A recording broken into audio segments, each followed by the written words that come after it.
హే friends, నేను ఏ company నుంచి ఏ questions ఈరోజు అడగట్లేదు. ఈరోజు మనం ప్రోగ్రామింగ్ చేసే విధానం ఎలా ఉండాలో మీరు నేర్చుకోవాలని చెప్పి చిన్న శాంపిల్స్ నేను చూపెడతాను. ఫర్ ఎగ్జాంపుల్, మనం సార్ట్ గురించి మనం నేర్చుకుంటే నా దగ్గర అరే ఆఫ్ ఎలిమెంట్స్ ఉన్నాయి. అవి సార్ట్ అనేది దాని మీదే వాడతామని తెలుసు. 90% ఆఫ్ మన వ్యూవర్స్కి ఇవి తెలిసి ఉండాలన్నమాట.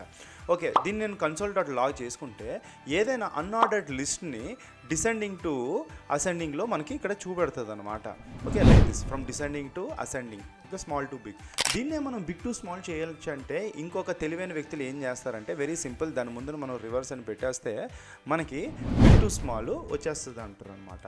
సో తెలుసుకోవాల్సింది, లోపల ఫంక్షనాలిటీస్ రాసే ఒక కెపాసిటీ రావాలన్నమాట. కెపాసిటీ రాయాలంటే ఒక్కసారైనా మనం డెఫినెట్గా ఎక్స్ప్లోర్ చేయాలి.